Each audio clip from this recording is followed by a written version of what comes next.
news from nowhere. And more news from nowhere. What can I say?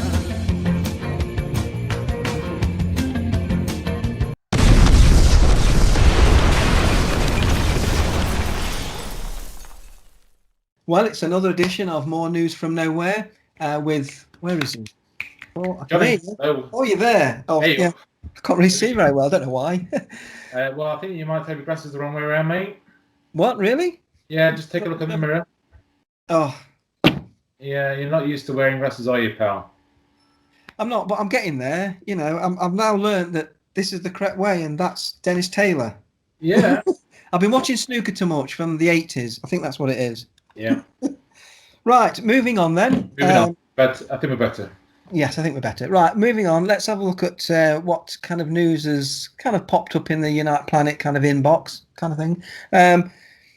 One thing I've seen, I don't know if you've seen it, I think you have, about in Germany how they've restricted the AstraZeneca jab because of the blood clots that have, you know, the issues of the blood clots have been reported more, especially for the under 60s. Have you heard about that, Paul? Yeah, I have, Jonny, and it's about ladies that's actually mid-30s even, which is quite, and they're saying quite a lot of, it's not just one or two, it's actually quite a lot more, so it's a bit concerning that. Well, what's your thoughts of it, pal? Well, yeah, it is. I mean, again, the old issue of the blood clots have come up again. We've heard a lot about this, and it always tends to be that in the mainstream, you know, in the upfront mainstream, that people are going to see that they never question this. It never really tackled seriously. They just brush it off. If they do mention it, it's always kind of like, oh, it's nothing to worry about. You know, keep having those jabs. You know, and that's all we see in the mainstream news. You know, how many jabs they've got out. You know, I won't use the V word. It's a little pricks. Little pricks. And that's all they seem to be concerned about. You know, and anything else, any issues are just like swept. But hopefully, this will kind of bring up more attention to some of the issues surrounding that we know, and people have looked into this. They know the dangers of this experimental vaccine, because it is experimental. It's, you know, it's never been done before. This this kind of genetic vaccine. It's just, you know, there's going to be issues. We know that. I mean, long term wise, we just don't know what's going to happen long term, do we? You know, not at all. Nobody knows. This is the great danger. You know, no expert can say, and they admit that they don't know. But this isn't being like put forward to the rest of the world in any kind of clarity. I mean, if you look on social media I'm sure you've seen it as well on Facebook, all we're getting now from people in my friends list, I'm sure yours, is saying they've got the little sticker up on Facebook and they're all saying, I've gone to have my jab, or they'll even, like, what they do, they'll give a running commentary. I've got my jab booked for such and such date. Then they'll take a picture of themselves. I'm outside the centre. I know I've had all good. You know, little sore. They're all got sore arms. I've noticed. Everyone's got, you know, seems to be a lot of that. You know, so headaches. But everyone seems to be really happy to play their part. It's all going to plan for a lot of people. You know, it's just, we never had this with any other of the flu shots. You know, I can't remember anyone, you know, almost bragging that they've had a flu shot. I mean, this is how it's being, like, you know, put forward, and you know how it's being framed to the public. It's just crazy.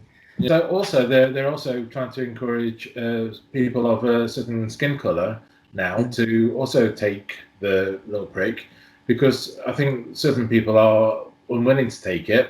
So they've got people like Lenny Henry and other actors and actresses on an advert, and they're using quite a harsh language. It's quite 1940s propaganda. It's not very nice words how they use. In my opinion, it's not very nice anyway. I agree, Paul. I agree. I mean, again, is it this race issue coming up? They're using it in the little pricks, you know, because and COVID in general. You know, it's been reported that, you know, black people are more susceptible and are also more susceptible to issues with the little pricks. I mean, is it pushing that racial kind of narrative again? You know, because there's still, I mean, the Black Lives Matter and all that kind of stuff, it's still lingering on. They're still, you know, keeping that alive a little bit. You know, not as obviously as it was in the beginning, but last year. But they're still kind of, they like to kind of bring these little divides in. You know, even if it's subtle, just to get people in their heads. Oh yeah, you know, black people. Ooh, you know, it's just that. And it shouldn't be. You know, it's making it sound like they are different to us, and there's no difference. You know, we're all one. We all know we're all one. You know, and they're playing the differences, even if it is in this context. It's wrong. It's still wrong. You know, even if there is a proven medical issue with this, it's the way it's the way the narrative is. I think is not good. You know, like you said, the harsh words that are used in it. It's not good in my opinion. But I mean, they did the same thing. Like, can you look a person in the eyes? Advert. That was horrible. Yeah. It's again, it's managed to get people thinking like I'm horrible if I don't take it. Yeah. You know, again, it's pushing people to. And I think that's exactly the narrative they want to push with it. Yeah. It's horrific, really. It is like Nazi propaganda all over again.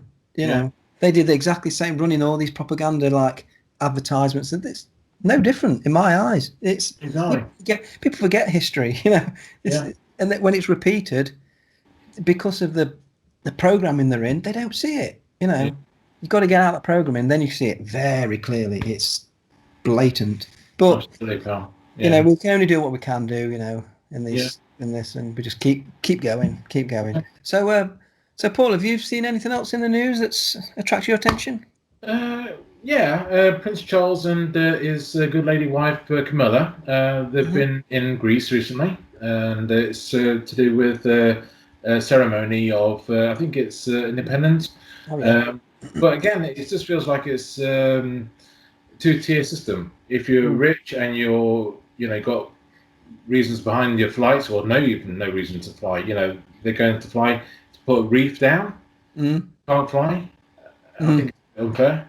What's your thoughts, pal? Exactly, I agree. Exactly, it's the old adage, isn't it? One rule for one, and the rest of us, we have to suffer, don't we? Really, it's like no. I mean, I read a bit of that article. It was because Greece is obviously the birth nation of his father, Prince Philip. You know, I think he brought that up and everything. But you're right. I mean, he can swan off all these people, royalty, then all these people in power and people of rich and influenced people. They can swan off anywhere they want. They seem to be, you know, catch planes. You know, they don't seem to have any issues, nothing like that. You know, if they are having issues, they're not reporting it. And I thought they would have reported it in a way that just to get that narrative in, you would think. But they seem to be able to freely travel where they want, while the rest of us, we get fined $5,000. So, so where's the justice, eh? Makes a lot of sense to me, Johnny. Well, exactly, yeah. So, anything else, Paul? Anything else? Not really, but on a personal note, I've been reading a very, very interesting book. Oh, yeah, really? Yeah, it's about anti-gravity, and it's it's very hard to put down, mate. Oh, I think we'll end it there.